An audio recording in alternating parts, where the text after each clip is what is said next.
എന്തിനു വേണ്ടിയാ സഹോദരങ്ങളെ ഇത്ര സഹനത്തോടുകൂടി എത്രയോ പേരാണ് 8 ലക്ഷത്തോളം സഹോദരിമാര് ഇന്ന് ലോകത്തിലുണ്ട്. സമർപ്പിത ശുശ്രൂഷ ഈ ഡിസംബറില് കാരുണ്യവർഷം പ്രഖ്യാപിക്കുന്നതിന് മുമ്പ് സമർപ്പിത വർഷത്തിന്റെ ആചരണം തീരും.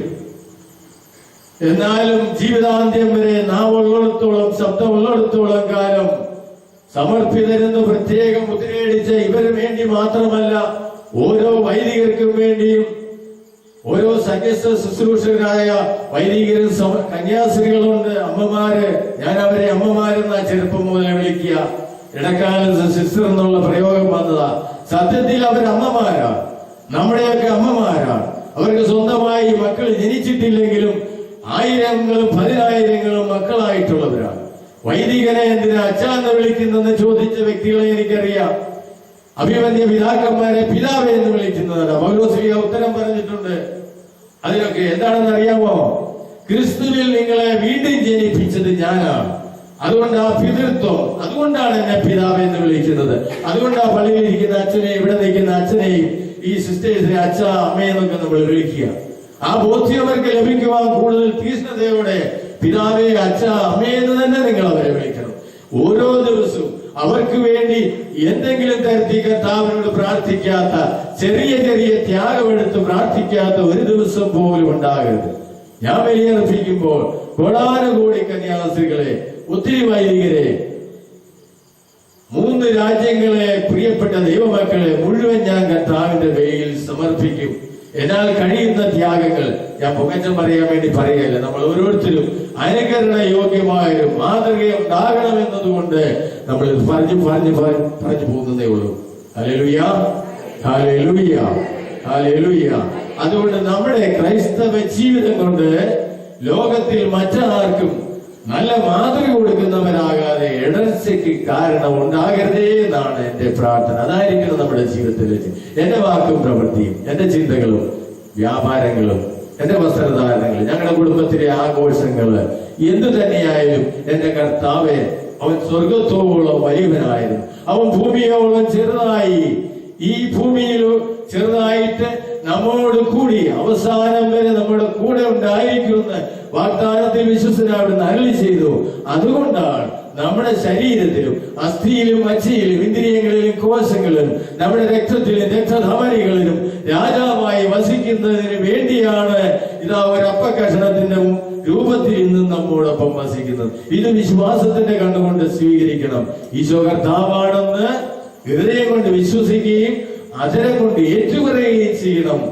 എങ്കിലേ നീ രക്ഷ പ്രാപിക്കുമെന്ന് കർത്താവ് നമ്മോട് വചനത്തിലൂടെ സംസാരിക്കുന്നത്. റോമാ 10:9. ഹല്ലേലൂയ, ഹല്ലേലൂയ, ഹല്ലേലൂയ, ഹല്ലേലൂയ. നമ്മുടെയൊക്കെ പ്രാർത്ഥനയുടെ ലക്ഷ്യം എന്താണ്? യഥാർത്ഥത്തിൽ ഓരോ വ്യാഴാഴ്ചയും ബുധനാഴ്ചകളിലൊക്കെ ഇവിടെ വരും, ദേവാലയത്തിൽ പോവും. ഇവിടെ എല്ലാം നമ്മൾ പ്രാർത്ഥിക്കാൻ വരുമ്പോ നമ്മുടെ മനസ്സിൽ ഒത്തിരി പ്രശ്നങ്ങൾ കിടപ്പുണ്ട്. ഈ ലോകത്തിലുള്ള മകളെ കെട്ടിക്കണം, ജോലി കിട്ടണം, ഇങ്ങനെ 100 കൂട്ടം പ്രശ്നങ്ങൾ ദൈവത്തിന് മുമ്പിൽ അർത്തി കൊടുക്കുവാനാണ് നമ്മൾ വരുന്നത്. ആ കാര്യം സാധിച്ചു കഴിഞ്ഞാൽ നമ്മൾ പിന്നെ മറന്നു പോകും. പിന്നെ വന്ന് ചടങ്ങിന് വേണ്ടി പ്രാർത്ഥിക്കും. അതല്ല, ചടങ്ങിന് വേണ്ടി അല്ല ബലിയർപ്പണം, ചടങ്ങിന് വേണ്ടി അല്ല പ്രാർത്ഥന. നിങ്ങൾ പ്രാർത്ഥിക്കുമ്പോൾ ആരോടെങ്കിലും വിദ്വേഷം വെറുപ്പുണ്ടെങ്കിൽ അത് ഉപേക്ഷിച്ചിട്ട് കർത്താവ് എനിക്ക് തന്നവരെല്ലാം സ്വർഗത്തിൽ തമ്പുരാന്റെ മുമ്പിൽ വിലയുള്ളവരായി നിൽക്കുവാൻ അവർക്ക് വേണ്ടി ഞാനും ഈശോയെ പോലെ ബലി സമർപ്പിക്കണം. എന്റെ ജീവിതം ബലിയായിട്ട് കൊടുക്കേണ്ടതാണെന്നുള്ള ബോധ്യമാണ് നമുക്ക് വേണ്ടത്. നമുക്കറിയാമല്ലോ, ഈശോ എനിക്ക് ആരാണ്? യഥാർത്ഥത്തില് ഈശോ എന്റെ രക്ഷകനാണ്, എന്റെ നാഥനാണ്, എന്റെ ഗുരുവാണ്. അതുകൊണ്ട് ഈശോ പറഞ്ഞു, എന്നെ കാണുന്നവൻ പിതാവിനെ കാണുന്നു, ഞാനും പിതാവും ഒന്നാണ്. അപ്പൊ ദൈവത്തെ കാണണമെന്നുള്ളവൻ ഇങ്ങോട്ട് നോക്കിയാൽ മതി. എന്റെ ദൈവം, ജീവിക്കുന്ന ദൈവം, സത്യദൈവം, സർവ്വലോകത്തിന്റെയും നീന്താവും ഭരണകർത്താവും രക്ഷകനും നാഥനും ഗുരുവും കർത്താവുമായവൻ എന്റെ ഈശോ ഇന്ന് നമ്മുടെ മുമ്പിൽ വിഷയമായിരിക്കുന്നത് ഒരു അപ്പത്തിന്റെ രൂപത്തിലാണ്. വിശുദ്ധ കുർബാനയില്ലാതെ ഒരു ക്രൈസ്തവന് ജീവിക്കാൻ പറ്റില്ല. വിശുദ്ധ കുർബാനയുടെ ആഴങ്ങൾ മനസ്സിലാക്കാതെ അവൻ ജീവിതത്തിൽ വട്ടപൂജ്യമാകും. അതുകൊണ്ടാണ് വചനത്തിലൂടെ കുറേശ്ശെ ഇടയ്ക്കിടയ്ക്ക് വിശുദ്ധ കുർബാനയെ സൂചിപ്പിക്കുക. ഈ ലോകത്തില് നമുക്ക് ഒത്തിരി സ്നേഹം കിട്ടുന്ന വഴികളുണ്ട്, ഇല്ലേ? ജീവിത പങ്കാളി സ്നേഹിക്കും, മാതാപിതാക്കൾ സ്നേഹിക്കും, സഹോദരങ്ങൾ സ്നേഹിക്കും, രാഷ്ട്രീയക്കാരും മന്ത്രിമാരും നമ്മുടെ കാര്യങ്ങൾക്ക് നേടിയെടുക്കാൻ അവരെല്ലാം നമ്മെ സ്നേഹിക്കുന്നവരാ ആണോ സഹോദര? അല്ലെ? എല്ലാവർക്കും ഉണ്ടല്ലേ? നമ്മളെയൊക്കെ ഒത്തിരി സ്നേഹിക്കുന്നത് നമുക്ക് തോന്നും. പക്ഷെ ഇതൊന്നും ശാശ്വതമായ സ്നേഹമല്ല. നമ്മുടെ ജീവിതത്തിന് ശാശ്വത സമാധാനം കിട്ടാനുള്ള വലിയ സ്നേഹം ഈ കർത്താവിന് മാത്രമേ തരാൻ പറ്റൂ. നൈമിഷികമാണ് ഈ ലോകത്തിന്റെ സന്തോഷങ്ങളും സുഖങ്ങളും, അത് മനസ്സിലാക്കണം. ഒരു കാലത്ത് ഞാനും അങ്ങനെയല്ല വിചാരിച്ചിരുന്നത്. ഈ ലോകം അടിച്ചു പൊളിക്കാനുള്ളതാണെന്നാ വിചാരിച്ചിരുന്നത്. കർത്താവ് അങ്ങനെയല്ല. വിശുദ്ധ ലേഖനത്തിലൂടെ അവിടുത്തെ ജീവിതം വഴി, അവിടുത്തെ അനുഗമിച്ച പ്രിയപ്പെട്ടവരുടെ ജീവിതം വഴി നമ്മോട് പറയുന്നത്, ഈ ലോകത്തിലെ സ്നേഹമെല്ലാം അസ്തമിച്ചു പോകും. അതുകൊണ്ട് യഥാർത്ഥ സ്നേഹത്തിന്റെ ഉറവിടമായ ഈശോ മിശിഹായായിട്ട് ഒരു വ്യക്തി ബന്ധം നമുക്കുണ്ടാകണം. വിശ്വസിക്കുന്നവർ കൈ ഉയർത്തി ഹല്ലേലൂയ, ഹല്ലേലൂയ, ഹല്ലേലൂയ. ഈശോ മിശിഹായുമായിട്ട് വ്യക്തിപരമായ ഒരു ബന്ധം സ്ഥാപിക്കാത്ത ഒരുവനും ക്രിസ്ത്യാനിയല്ല. അങ്ങനത്തെ ഒരുത്തനും യഥാർത്ഥത്തില് കാര്യങ്ങൾ സാധിക്കാൻ മാത്രം ദൈവസന്നിധിയിൽ എത്തിയാല് അവരൊരു കാലത്തും യഥാർത്ഥ സന്തോഷവും സമാധാനം കിട്ടിയില്ല. നമുക്കറിയാം, ഒരിക്കലും ഈശോയുടെ അടുത്തേക്ക് ചെല്ലാൻ മേല കുഷ്ഠരോഗികൾക്ക് 10 കുഷ്ഠരോഗികൾ ഈശോ അതിലേ പോകുന്നു. കേട്ടറിഞ്ഞിട്ടുള്ള അറിവാ. 10 പേരും ദൂരെ നിന്ന് കർത്താവിനെ വിളിച്ച് പ്രാർത്ഥിച്ചു. 10 പേരെയും അവിടുന്ന് സൗഖ്യപ്പെടുത്തി പറഞ്ഞയച്ചു. അവര് പോയി.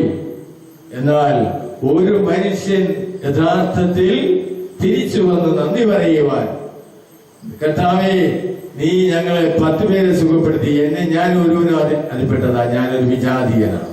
കർത്താവ് ചോദിച്ചു, എടാ നീ മാത്രമേ ഉള്ളൂ വിജാതീയനായ ഇസ്രായേൽ ജനത്തിന്റെ ദൈവമക്കളുടെ കൂട്ടായ്മയിൽപ്പെട്ട നീ മാത്രമേ ഉള്ളൂ എനിക്ക് നന്ദി പറയുവാൻ? കർത്താവിന്റെ സങ്കടം കൊണ്ട് ചോദിച്ചത്. ബാക്കിയുള്ളവര് പൊടി തട്ടി അവരുടെ വഴിക്ക് പോയി.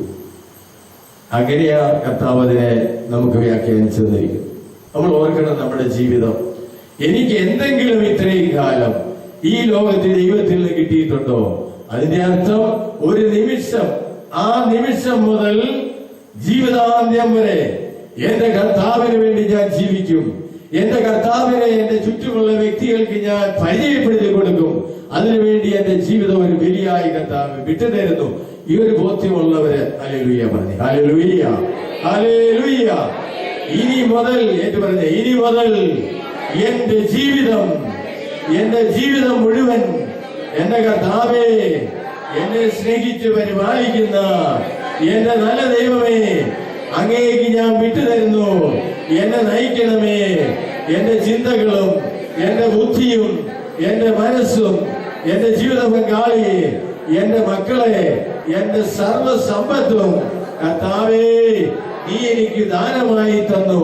ഞാൻ വിശ്വസിക്കുന്നു കർത്താവേ, ഞാൻ അങ്ങയിൽ ആശ്രയിക്കുന്നു, ഞാൻ അങ്ങയിൽ ശരണപ്പെടുന്നു. ഹല്ലേലൂയ, ഹല്ലേലൂയ. സങ്കീർത്തനം 128 എന്താണ് പറയുക? കർത്താവിനെ ഭയപ്പെടുകയും അവിടുത്തെ വഴികളിൽ നടക്കുകയും ചെയ്യുന്നവൻ ഭാഗ്യവാനെന്നാ പറഞ്ഞിരിക്കുന്നത്. ഒത്തിരി ഭാഗ്യവാനെന്നുള്ള വാക്കുകൾ വചനത്തിലുണ്ട്. എന്നാൽ നമ്മള് കുടുംബജീവിതക്കാർ പ്രത്യേകം ശ്രദ്ധിക്കേണ്ട കാര്യങ്ങൾ അതിനകത്തുണ്ട്. അതുകൊണ്ടാണ് അത് എടുത്തു പറഞ്ഞത്. കർത്താവിനെ ഭയപ്പെടുകയും അവിടുന്ന് ഇത്ര വലിയ സ്നേഹമായതുകൊണ്ട് അവിടുന്ന് ദാനമായി തന്നതെല്ലാം സ്വാർത്ഥതയോടെ ഉപയോഗിക്കുമ്പോൾ അല്പം ഭയം തോന്നും. ശിക്ഷയെ കുറിച്ചാണ് ഭയം വരുന്നത് വചനത്തിൽ പറയുന്നുണ്ട്. പക്ഷെ ഇവിടെ അവിടുന്ന് ചെയ്ത നന്മ പ്രവൃത്തികൾക്ക് നന്ദി കാണിക്കാൻ പറ്റാത്തതിന്റെ ഒരു വേദനയാണ്. കർത്താവിനെ ഭയപ്പെടുകയും അവിടുത്തെ വഴികളിൽ നടക്കുകയും ചെയ്യുന്നവൻ ഭാഗ്യവാനാണ്. അങ്ങനെയാണെങ്കിൽ ഒന്ന് അത് വിശ്വസിക്കുന്നവരെന്ന് കൈപൊക്കിക്കുക. ഹല്ലേലൂയ, ഹല്ലേലൂയ, ഹല്ലേലൂയ. ഒരിക്കൽ കൂടെ വരവേറ്റ് പറഞ്ഞ, കർത്താവിനെ ഭയപ്പെടുകയും അവിടുത്തെ വഴികളിൽ നടക്കുകയും ചെയ്യുന്നവനാണ് ഭാഗ്യവാൻ. ഹല്ലേലൂയ. കർത്താവേ കർത്താവേ, അങ്ങയുടെ ഭയപ്പെട്ട് അങ്ങയുടെ വഴിയിൽ നടക്കുവാൻ എനിക്ക് കൃപ നൽകണമേ. അവന്റെ ഭാര്യ, അടുത്തുള്ള വചനം വായിച്ചേ, നിന്റെ ഭാര്യ ഭവനത്തിൽ ഫലസമർത്ഥമായ മുന്തിരിവള്ളി പോലെ ആയിരിക്കും. ഒത്തിരി മുന്തിരി കായ്ച്ചു കിടക്കുന്ന മുന്തിരിവള്ളിക്ക് സമാനമാണ് നിന്റെ ജീവിത പങ്കാളി എന്നാ പറഞ്ഞത്. ഭർത്താക്കന്മാരോട് പറയുന്നത് ഭാര്യമാർക്ക് കൂടെയാണ് പറഞ്ഞിരിക്കുന്നത്. നിന്റെ ജീവിത പങ്കാളി ഫലസമർത്ഥമായ മുന്തിരിവള്ളി പോലെ ആയിരിക്കും എന്നാണ് വചനം പഠിപ്പിക്കുന്നത്. എന്റെ അതിന്റെ അർത്ഥം, ഐശ്വര്യ സമർത്ഥമായ ഒരു ജീവിതത്തെ പ്രദാനം ചെയ്യുവാൻ നിന്റെ ജീവിത പങ്കാളി നിന്നോടൊപ്പം ഉണ്ടായിരിക്കും. നീ അപ്പോൾ അതിനുവേണ്ടി എന്ത് ചെയ്തിരിക്കണം? കർത്താവിനെ ഭയപ്പെടണം.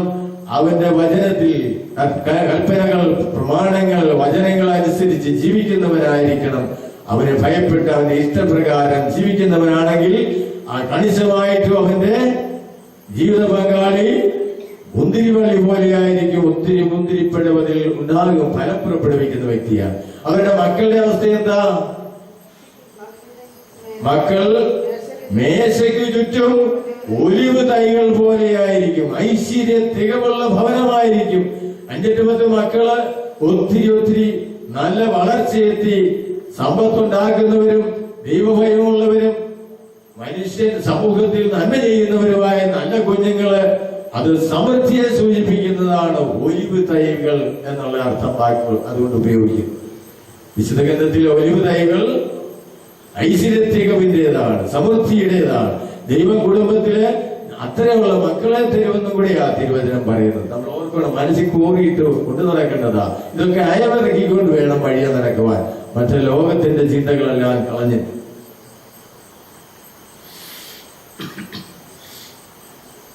നമുക്കറിയാം. യെശയ്യാ പ്രവാചകന്റെ പുസ്തകം 49-ാമത്തെ അധ്യായം 15-ാമത്തെ തിരുലിഖിതം എന്താ നമ്മെ പഠിപ്പിക്കുന്നത്?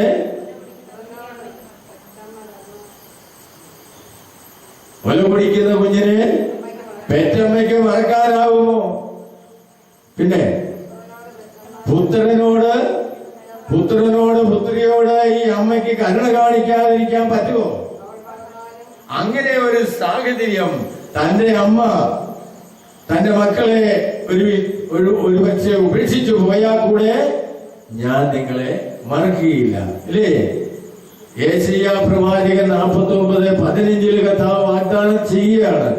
പെറ്റമ്മ മറന്നാലും നിന്റെ അപ്പം നിന്നെ എറിഞ്ഞാലും സർവ്വസമ്പത്തും നിനക്ക് നഷ്ടപ്പെട്ടാലും ആരെല്ലാം നിന്നെ ഉപദ്രവിച്ചാലും ഞാൻ നിന്നെ കൈവിടുകയില്ലെന്ന് കർത്താവിന്റെ വചനം നമ്മെ താക്കീത് നൽകി പഠിപ്പിക്കുക. യെരമ്യായുടെ പുസ്തകത്തിലുമുണ്ട് 31:3 ഇത് തന്നെ പഠിപ്പിക്കുന്നുണ്ട്. ഒന്ന് വായിച്ചേ. ഹല്ലേലൂയ, ഹല്ലേലൂയ, ഹല്ലേലൂയ. എനിക്ക് നിന്നോടുള്ള സ്നേഹം അനന്തമാണ്. കൽപ്പന, നിന്നോടുള്ള വിശ്വസ്തത അചഞ്ചലവും. അത്രയേറെ വാഗ്ദാനത്തിൽ വിശ്വസ്തനാണ്. എനിക്ക് നിന്നോടുള്ള സ്നേഹം അനന്തമാണ്. ദൈവം അങ്ങനെ വാഗ്ദാനത്തിൽ വിശ്വസ്തനായ അവിടുന്ന് നമ്മോട് പറയുക. ഈ സൃഷ്ടപ്രപഞ്ചം മുഴുവൻ നമുക്ക് വേണ്ടി ഒരുക്കി തന്നിട്ട്, പ്രിയപ്പെട്ടവരെ, ആ സൃഷ്ടികർമ്മത്തിലേക്ക് ഞാനൊന്ന് നിങ്ങളുടെ ശ്രദ്ധയെ കൊണ്ടുവരാം. 6 ദിവസം കൊണ്ടാ ദൈവം സൃഷ്ടി നടത്തിയെന്ന് വിശുദ്ധ ലിഖിതം പറയുന്നത്. ആരും കണ്ടില്ല ഇതൊന്നും. പക്ഷേ പിന്നീട് ദൈവാത്മാവിനാൽ നയിക്കപ്പെടുന്ന ദൈവത്തിന്റെ മക്കള് വരും തലമുറയ്ക്ക് വേണ്ടി എഴുതി വെച്ചിരിക്കുന്നതാ. ദൈവം സൃഷ്ടിച്ച ആരെങ്കിലും കണ്ടായിരുന്നോ? ചിന്തിച്ചു നോക്കണം. അങ്ങനൊന്നും കണ്ടില്ല. പക്ഷേ പിന്നീട് ജനിച്ച തന്റെ മക്കള് വരും തലമുറയ്ക്ക് വേണ്ടി എഴുതിയ വിശുദ്ധ ലിഖിതങ്ങളാ, ദൈവത്തിന്റെ വചനങ്ങളാ. Hallelujah, hallelujah. ഇവിടെ ഒരു കാര്യം ചിന്തിക്കണം. ആദ്യം തന്റെ വചനത്താൽ എന്താ സൃഷ്ടിച്ചത്? ഭൂമി, അല്ലേ? അതിനകത്ത് ആകാശഗോളങ്ങള്, വൃക്ഷലതാദികള്, വന്യമൃഗങ്ങള്, സകലതും 5 ദിവസം കൊണ്ട് സൃഷ്ടിച്ചു. അടുത്ത 6-ാം ദിവസം മനുഷ്യനെ സൃഷ്ടിച്ചു. ഇതിൽ നിന്ന് എന്താ മനസ്സിലാക്കുക? ഞാൻ എന്റെ എളിയ ബുദ്ധിയിൽ ചിന്തിച്ചു, കർത്താവേ, മനുഷ്യനെ ആദ്യം ഒത്തിരി സ്നേഹിക്കുന്ന പ്രിയപ്പെട്ട മക്കളായിട്ട് ഈ മനുഷ്യനെ എന്താ ആദ്യം സൃഷ്ടിക്കാഞ്ഞ്? എന്നിട്ട് അവനോട് അഭിപ്രായം ചോദിച്ചു വേണ്ടേ ഭാഗ്യകാര്യം നടത്താൻ? ദൈവം വിധിയൊന്നുമല്ല.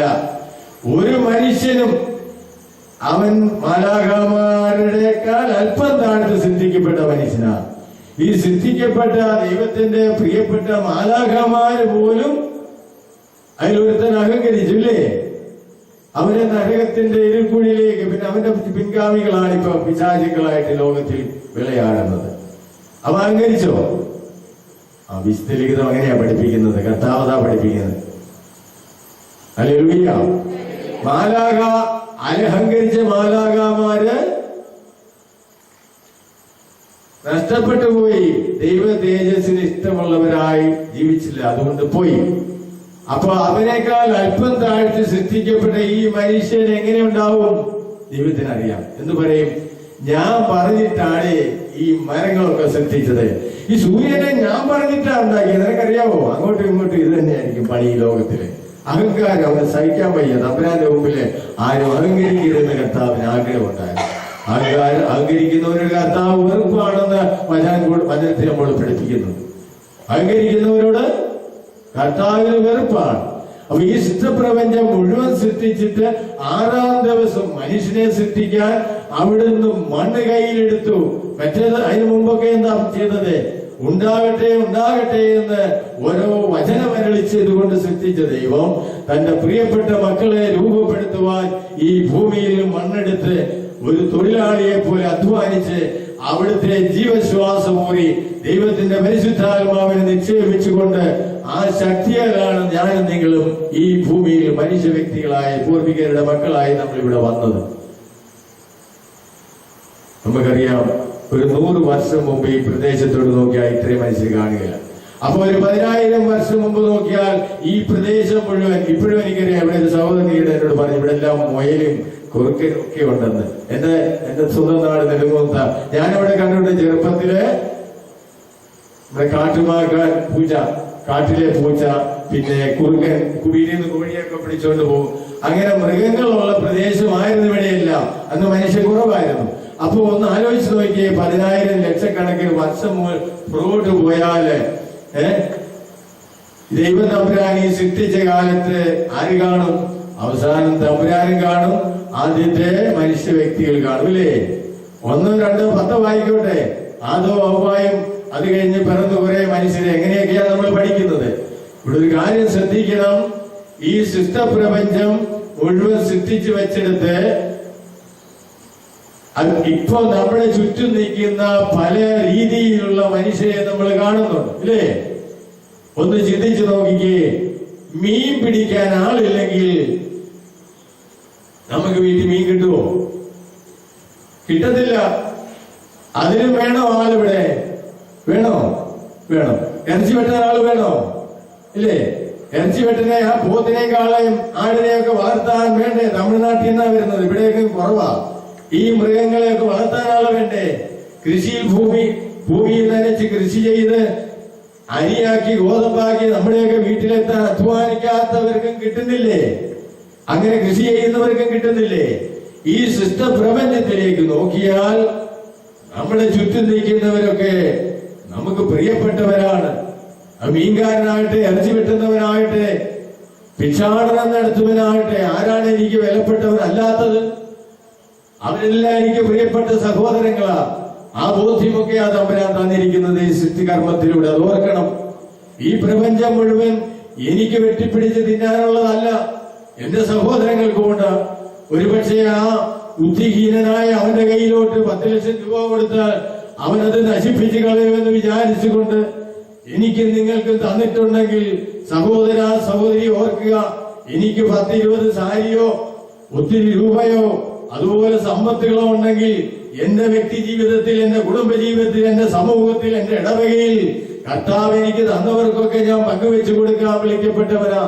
ഇതെല്ലാം ചെയ്യാതെ കർത്താവെ എനിക്കിത് തരണമേ അത് തരണമേ എന്ന് ദാഹത്തോടെ ഈ സക്രാരിയിൽ ഈ അപ്പക്കഷണത്തിൽ ഇരിക്കുന്ന സ്വർഗത്തോളം വലിയ തമ്പുരാന്റെ മുമ്പില് ഈ ഭൂമിയോളം ചെറുതായി ഒരു അപ്പത്തിന്റെ കഷണത്തിന് ഗോതമ്പിന്റെ ഒരു 50 ഗ്രാം പോലുമില്ല, അങ്ങനെ ഒരു അപ്പക്കഷണത്തിന്റെ ചെറുതായിരിക്കുന്ന ആ തമ്പുരാനോട് ഞാൻ ഏതവസ്ഥയിലാ ചോദിക്കുന്നത് ചിന്തിക്കണം.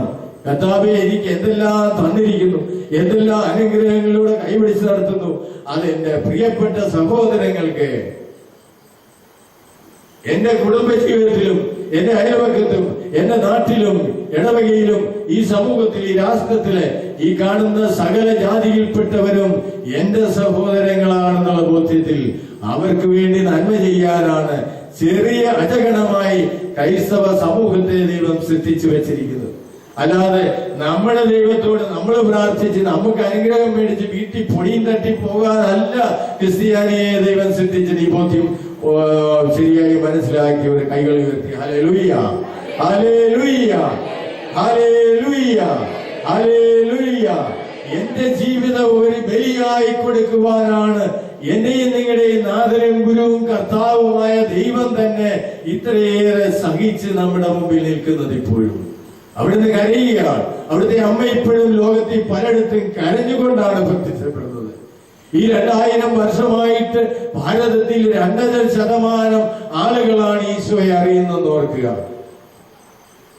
ഏതാണ്ട് 800 കോടിയോളം ജനങ്ങള് ഇത് ലോകത്തിൽ ഉണ്ടായിട്ട് നമ്മളെ സൃഷ്ടിച്ച് പരിപാലിച്ച് നല്ല ദൈവത്തെ വെളിപ്പെടുത്തിയ ഈശോയെ ഇന്ന് ലോകത്തിന് അറിയില്ല പലർക്കും.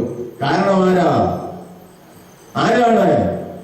ഞാനും നിങ്ങളും അല്ലാതെ പിന്നെ ആരാണ് ഈ തമ്പുരാനെ കാണിച്ചു കൊടുക്കുവാൻ ദൈവം വിളിച്ചു ചേർത്തവരാണ് പലരും. ഞാൻ ചെറുപ്പത്തിൽ ഒരു 39 വയസ്സ് വരെ ഞാൻ ചിന്തിച്ചിരുന്നു ഇതൊക്കെ അച്ഛന്മാരുടെ പണിയാ. പിന്നെ അവരെ സഹായിക്കാൻ കന്യാസ്ത്രീകളുണ്ട്, അവരെ നിയന്ത്രിക്കാൻ മെത്രാന്മാരുണ്ട്, കർദിനാളന്മാരുണ്ട്, മാർപ്പാപ്പായുണ്ട്. ഇതൊക്കെ അവരുടെ ജോലിയാന്ന് വിചാരിച്ച് തിന്നും കുടിച്ചും ഉണ്ടുറങ്ങിയും ആഘോഷമായിട്ട് ജീവിച്ചൊരു കാലം എന്റെ ജീവിതത്തിൽ ഉണ്ടായിരുന്നു.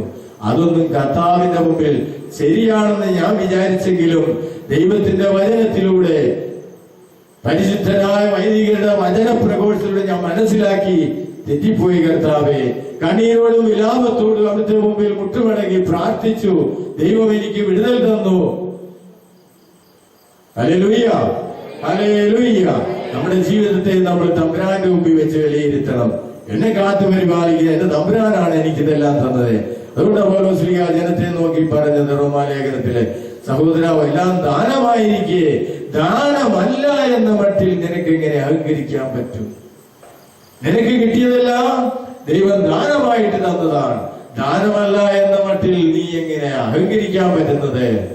ഹല്ലേലൂയ, ഹല്ലേലൂയ, ഹല്ലേലൂയ. വചനം പഠിപ്പിക്കുന്നു. പ്രഭാഷകന്റെ പുസ്തകം 17:24 വചനം ബുക്കുള്ളവർ വായിക്കുക. എനിക്കൊരു സങ്കടമുണ്ട്. ദൈവവചനത്തിന്റെ മുമ്പിൽ ഇരിക്കുമ്പോൾ നമ്മുടെയൊക്കെ കയ്യില് ഇതുണ്ടായിരിക്കണം. പല സഭാ സമൂഹങ്ങളിലും പെട്ട വ്യക്തികള് അവർക്ക് വചനം പ്രഘോഷിക്കുന്ന വേളയിലും പ്രാർത്ഥനാ വേളയിലും വിശുദ്ധ ലിഖിതത്തിന്റെ ബുക്ക് എടുത്തുകൊണ്ട്, ഈ ബൈബിൾ എടുത്തുകൊണ്ട് മാറോട് ചേർത്ത് പോയിരുന്ന് വചനം കേൾക്കുന്നത് കാണുമ്പോ എനിക്കും അന്ന് ലജ്ജ തോന്നിയിട്ടുണ്ട്. എനിക്കിത് പറ്റിയിട്ടില്ലല്ലോ. അതുകൊണ്ട് കഴിയുന്നിടത്തോളം ഞാൻ എവിടെ പോയാലും വലുതെടുക്കാൻ പറ്റില്ല, ഈ ചെറുതെങ്കിലും എടുക്കും. കാരണം പുതിയ നിയമത്തിലെ പ്രധാനപ്പെട്ട കാര്യങ്ങൾ എനിക്ക് നോക്കാമല്ലോ എന്ന് ഓർത്ത്. പ്രഭാഷകന്റെ പുസ്തകം 17:24 വായിച്ചേ. പശ്ചാത്തപിക്കുന്നവർക്ക് തിരിച്ചു വരാൻ അവിടുന്ന് അവസരം തരും. വീണ്ടും ചഞ്ചല ഹൃദയർക്ക് പിടിച്ചു നിൽക്കാൻ അവിടുന്ന് എപ്പോഴും പ്രോത്സാഹനം നൽകും. നമ്മൾ പാപം ചെയ്തെന്നോർത്ത് നമ്മെ ശിക്ഷിക്കുന്നവനല്ല ദൈവം, അല്ലേ?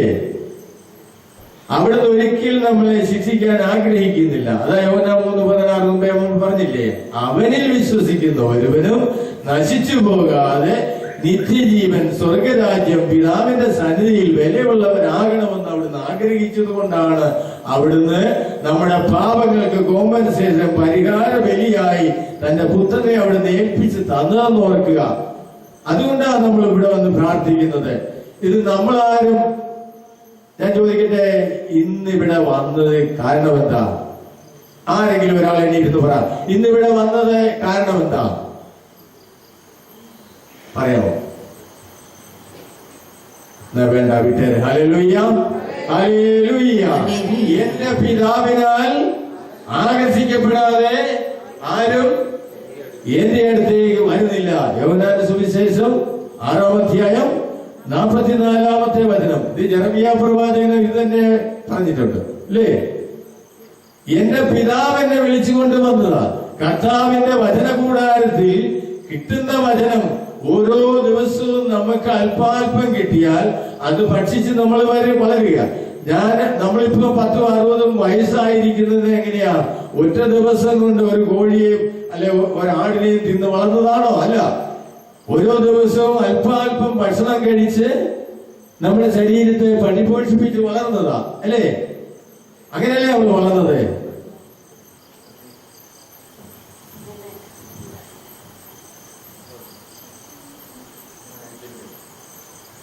Hallelujah, hallelujah. അപ്പൊ നമ്മുടെ ശരീരവും മനസ്സും ഒക്കെ പടിപടിയായിട്ടാ വളർന്നത് അല്ലേ? ആണെന്ന് വിശ്വസിക്കുന്നവർ ഹല്ലേലൂയ പറഞ്ഞേ. Hallelujah, hallelujah. നമ്മള് കുഞ്ഞായിട്ട് പിറക്കുമ്പോൾ അമ്മയുടെ പാല് പിടിച്ച് വളരുന്നു. കുറച്ച് കഴിയുമ്പോ നമ്മള് അല്പാൽപ്പം പേസ്റ്റ് പോലുള്ള ഭക്ഷണ പദാർത്ഥങ്ങൾ, കുറച്ചുകൂടെ കഴിയുമ്പോ കനമുള്ള പദാർത്ഥങ്ങൾ കഴിക്കും ഇല്ലേ? അങ്ങനെയാണ് നമ്മുടെ ശരീരം പരിപോഷിപ്പിക്കപ്പെട്ടത്. ദൈവവചനത്തിൽ ആഴപ്പെട്ട് മനസ്സിലാക്കിയാണ് നമ്മൾ ആത്മാവിന്റെ തലത്തിൽ വളരുന്നത്. അങ്ങനെ ശരീരവും മനസ്സും ആത്മാവുമുള്ള വ്യക്തിത്വങ്ങളാ, മൃഗങ്ങളല്ല. നമ്മൾ ഓരോരുത്തരും ദൈവത്തിന്റെ പ്രിയപ്പെട്ടവരായതുകൊണ്ട് നമുക്കറിയാം ദൈവത്തിന്റെ ആത്മാവിനാൽ നിറയപ്പെട്ട വ്യക്തികളാണ്. അതല്ല ഈശോ പറഞ്ഞ കർത്താവിന്റെ ആത്മാവ് എന്റെ മേലുണ്ട്. എന്തിനു വേണ്ടിയാ? ദരിദ്രരോട് സുവിശേഷം അറിയിക്കുവാനാണ് ഈ ആത്മാവിനെ നമുക്ക് തന്നത്.